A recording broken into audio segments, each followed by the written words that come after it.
jugements contradictoires qui sont portés sur la Révolution à sa naissance. Il n'y a rien de plus propre à rappeler les philosophes et les hommes d'État à la modestie que l'histoire de notre Révolution. Car il n'y eut jamais d'événement plus grand, conduit de plus loin, mieux préparé et moins prévu. Le grand Frédéric lui-même, malgré son génie, ne la pressent pas. Il la touche sans la voir. Bien plus, il agit par avance, suivant son esprit. Il est son précurseur et déjà pour ainsi dire son agent. Il ne la reconnaît point à son approche, et quand elle se montre enfin, les traits nouveaux et extraordinaires qui vont caractériser sa physionomie parmi la foule innombrable des révolutions échappent d'abord au regard. Au dehors, elle est l'objet de la curiosité universelle. Partout, elle fait naître dans l'esprit des peuples une sorte de notion indistincte que des temps nouveaux se préparent, de vagues espérances de changements et de réformes.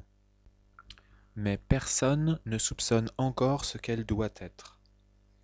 Les princes et leurs ministres manquent même de ce pressentiment confus qui émeut le peuple à sa vue.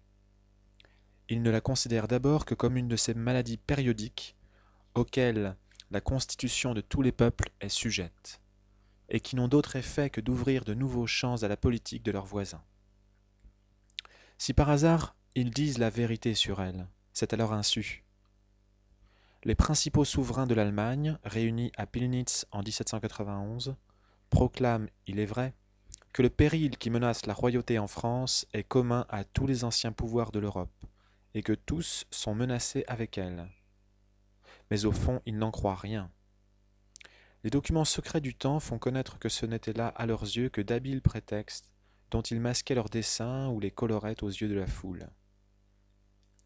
Quant à eux, ils savent bien que la Révolution française est un accident local et passager, dont il s'agit seulement de tirer parti.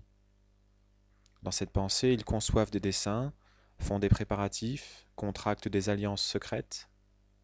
Ils se disputent entre eux à la vue de cette proie prochaine, se divisent, se rapprochent. Il n'y a presque rien à quoi ils ne se préparent, sinon à ce qui va arriver. Les Anglais, auxquels le souvenir de leur propre histoire et la longue pratique de la liberté politique donnent plus de lumière et d'expérience, aperçoivent bien, comme à travers un voile épais, l'image d'une grande révolution qui s'avance.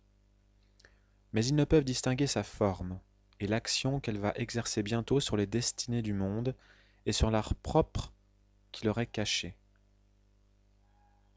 Arthur Young, qui parcourt la France au moment où la Révolution va éclater et qui considère cette révolution comme imminente, en ignore si bien la portée qu'il se demande si le résultat n'en sera point d'accroître les privilèges. Quant à la noblesse, dit-il, si cette révolution leur donnait encore plus de prépondérance, je pense qu'elle ferait plus de mal que de bien. Burke, dont l'esprit fut illuminé par la haine que la Révolution dès sa naissance lui inspira, Burke lui-même reste quelques moments incertain à sa vue. Ce qu'il en augure d'abord, c'est que la France en sera énervée et comme anéantie. Il est à croire, dit-il, que pour longtemps, les facultés guerrières de la France sont éteintes. Il se pourrait même qu'elles le fussent pour toujours, et que les hommes de la génération qui va suivre puissent dire, comme cet ancien, Gallos quoque in bellis floruisse audivimus. Nous avons entendu dire que les Gaulois eux-mêmes avaient jadis brillé par les armes. On ne juge pas mieux l'événement de près que de loin. En France, la veille du jour où la Révolution va éclater, on n'a encore aucune idée précise sur ce qu'elle va faire. Parmi la foule des cahiers, je n'en trouve que deux où se montre une certaine appréhension du peuple. Ce qu'on redoute, c'est la prépondérance que doit conserver le pouvoir royal, la cour, comme on l'appelle encore. La faiblesse et la courte durée des états généraux inquiètent. On a peur qu'on ne les violente. La noblesse est particulièrement travaillée de cette crainte. Les troupes suisses, disent plusieurs de ces cahiers, prêteront le serment de ne jamais porter les armes contre les citoyens, même en cas d'émeute ou de révolte. Que les États généraux soient libres et tous les abus seront aisément détruits. La réforme à faire est immense, mais elle est facile. Cependant, la révolution suit son cours. À mesure que l'on voit apparaître la tête du monstre, que sa physionomie singulière et terrible se découvre, qu'après avoir détruit les institutions politiques, elle abolit les institutions civiles, après les lois changent les mœurs, les usages et jusqu'à la langue. Quand après avoir ruiné la fabrique du gouvernement, elle remue les fondements de la société et semble enfin vouloir s'en prendre à Dieu lui-même, lorsque bientôt cette même révolution déborde au dehors, avec des procédés inconnus jusqu'à elle, une tactique nouvelle, des maximes meurtrières, des opinions armées, comme disait Pitt, une puissance inouïe qui abat les barrières des empires, brise les couronnes, foule les peuples, et, chose étrange, les gagne en même temps à sa cause. À mesure que toutes ces choses éclatent, le point de vue change. Ce qui avait d'abord semblé aux princes de l'Europe et aux hommes d'État un accident ordinaire de la vie des peuples, paraît un fait si nouveau, si contraire même à tout ce qui s'était passé auparavant dans le monde, et cependant si général, si monstrueux, si incompréhensible, qu'en l'apercevant l'esprit humain demeure comme éperdu. Les uns pensent que cette puissance inconnue, que rien ne semble ni nourrir ni abattre, qu'on ne saurait arrêter et qui ne peut s'arrêter elle-même, va pousser les sociétés humaines jusqu'à leur dissolution complète et finale.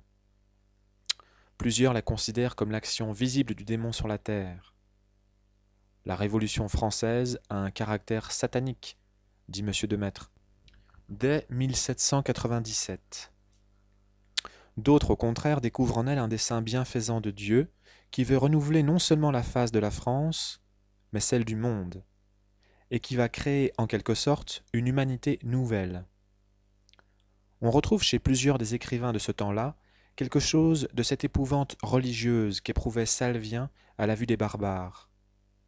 Burke, reprenant sa pensée, s'écrie « Privé de son ancien gouvernement, ou plutôt de tout gouvernement, il semblait que la France fût un objet d'insulte et de pitié, plutôt que de devoir être le fléau et la terreur du genre humain.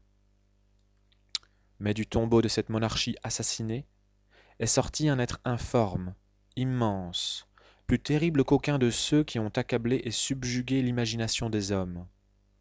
Cet être hideux et étrange marche droit à son but, sans être effrayé du péril ou arrêté par les remords.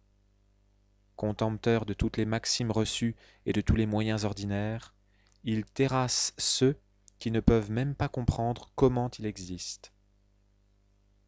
L'événement est-il en effet si extraordinaire qu'il a paru jadis aux contemporains. Aussi inouï, aussi profondément perturbateur et rénovateur qu'il le supposait.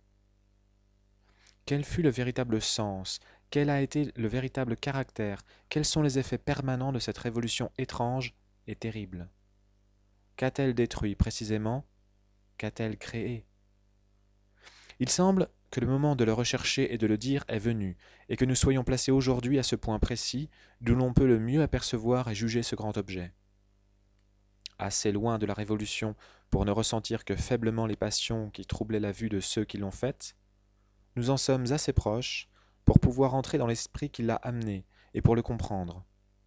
Bientôt, on aura peine à le faire, car les grandes révolutions qui réussissent, faisant disparaître les causes qui les avaient produites, deviennent ainsi incompréhensibles par leur succès même.